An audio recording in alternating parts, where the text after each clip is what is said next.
இன்றைக்கு இங்கே வந்திருந்த அருளானந்தராக இருக்கட்டும், இல்லை பிரான்சிஸ் சவேரியாராக இருக்கட்டும், இந்த மாதிரியான புனிதர்கள், பெஸ்கியாக இருக்கட்டும், இது மாதிரி அநேக புனிதர்களை சொல்லலாம்.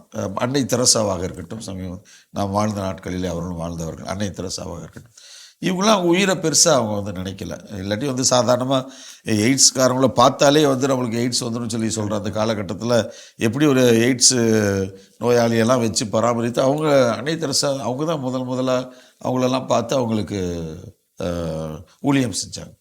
அப்போது அன்னை தெரசாவாக இருக்கட்டும், அவங்க கூட சேர்ந்து பணி செய்த சகோதரிகளாக இருக்கட்டும், இவங்களாம் வந்து அந்த அந்த ஏன்னா அன்னை தெரசாவுடைய அந்த பணி வாழ்க்கையில மையமாக இருப்பது நற்கருணை தான்.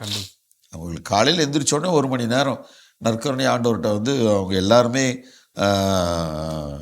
ஆராதனை செய்துவிட்டு ஜெபத்திற்கு பிறகுதான் பணிகளுக்குள் வராங்க. அதனால் அன்னை தெரசா சொல்கிறாங்க, அந்த நற்கருணையில் பார்க்கிற இயேசுவை நான் இங்கே பார்க்குற ஏழைகளின் முகங்களிலே பார்க்கிறேன்.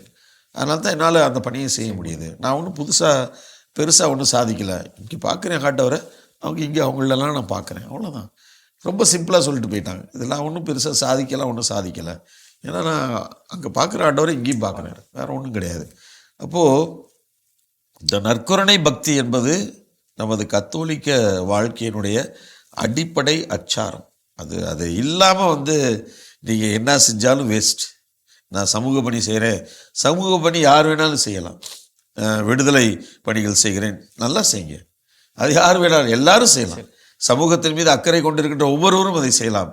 ஆனால் அதை யாருக்காக, எந்த மனநிலையில், எப்படிப்பட்ட நிலையில் நான் செய்கிறேன், அது ரொம்ப முக்கியம். இயேசு வந்து சமூக பணி செய்தார். யாருக்கா? தந்தையின் திருவுளத்தை நிறைவேற்றுவதை மையமாக கொண்டு அதை செய்தார்.